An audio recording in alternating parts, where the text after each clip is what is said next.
It's something that we weren't really laughing about, though, that we're all kind of scratching our head about. Is this real? I just assumed when we hadn't heard about it for so long after he had his controversies a couple of summers ago, that the whole Netflix Vince McMahon project had been shelved forever. And then I felt confident when everything came out in January, where it looked like Vince has definitely severed all ties with the WWE, and WWE is taking their programming to Netflix. It felt like, well, that stuff will never see the light of day.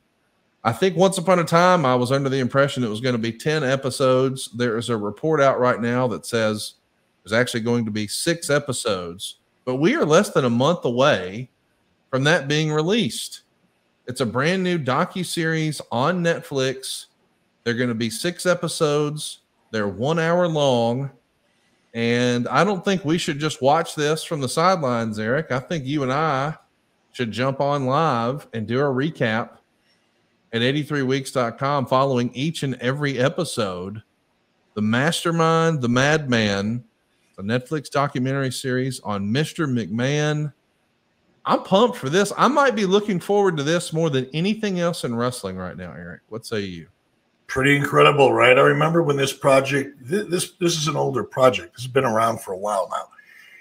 And Vince was, now I have a friend of mine who is a writer in Hollywood. He wrote Joker, the most recent one, and he also wrote Joker 2, which is coming out, I think, in November. And we were just talking last night, actually.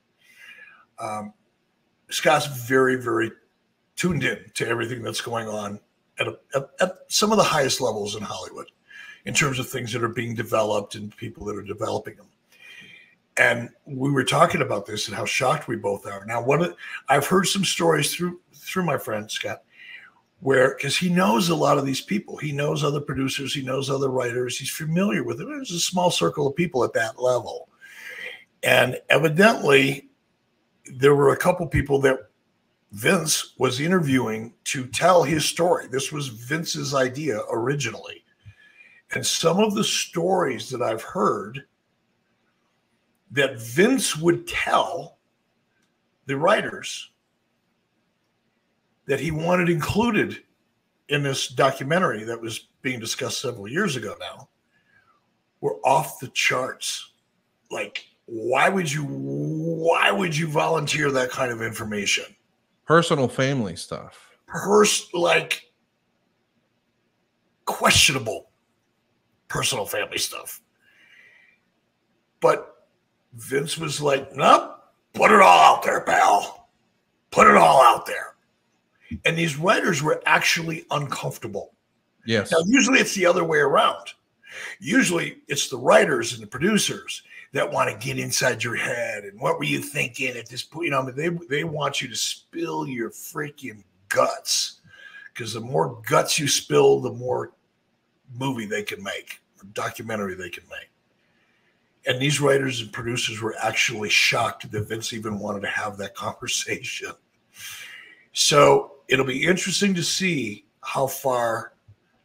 It'll be interesting to see what's still left on screen, because, as you know, in the editing process, you can shape a project, you can shape a message, you can shape the perception of a person in a documentary. That's why people do them most of the time, or many times.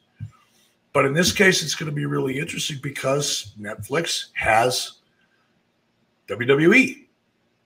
They spent $5 billion for it. So how far is Netflix going to go to allow certain things to be covered and associated with? Because while WWE, Vince is gone now from WWE, he's not a part of the team. He's way outside the box. Does Netflix feel comfortable enough now that everybody understands that the WWE today is not the WWE of Vince McMahon? Maybe.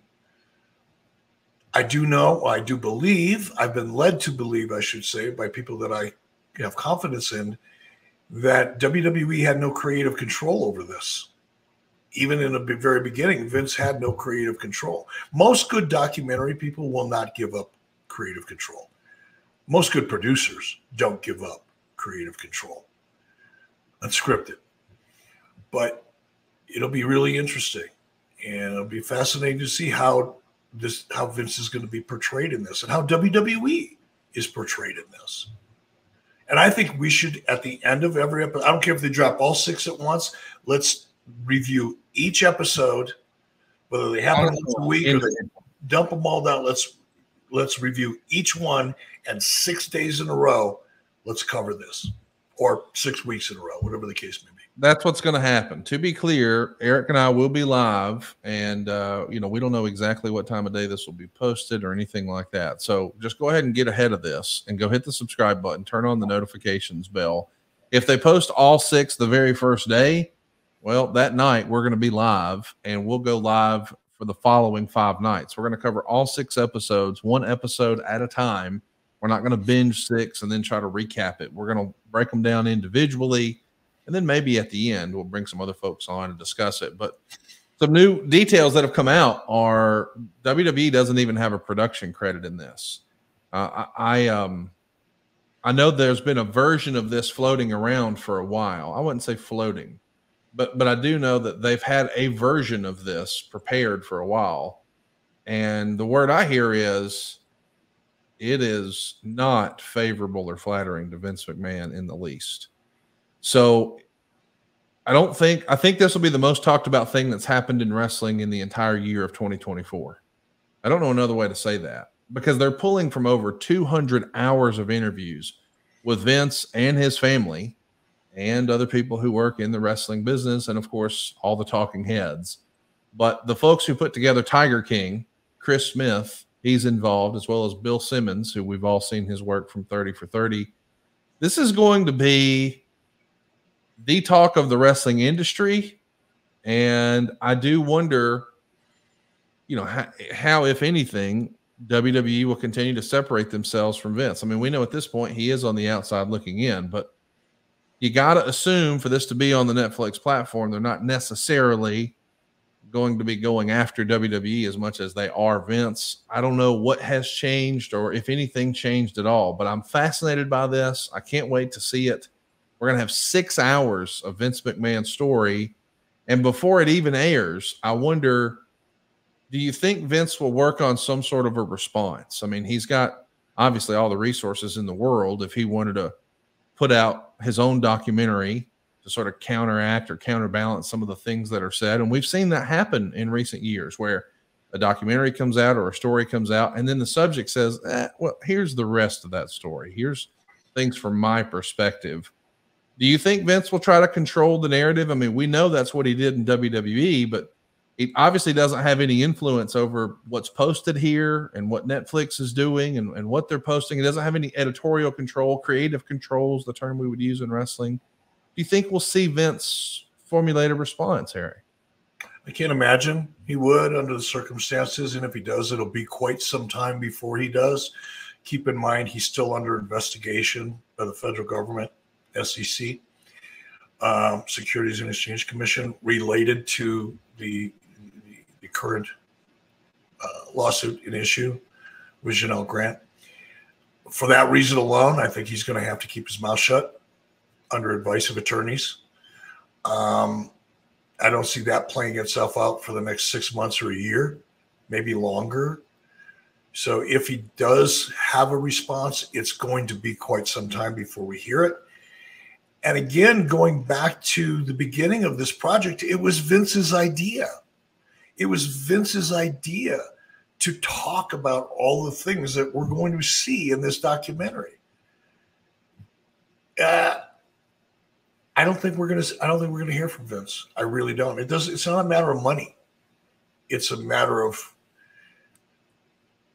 survival. And I don't think Vince wants to go to jail. I think he wants this chapter of his life behind him, and he's right in the middle of it. And this SEC, investigation is ongoing currently. What's he going to say that doesn't put him at risk? What's he going to say? I don't imagine it, but it's Vince McMahon. Who knows? Who knows? There's always that.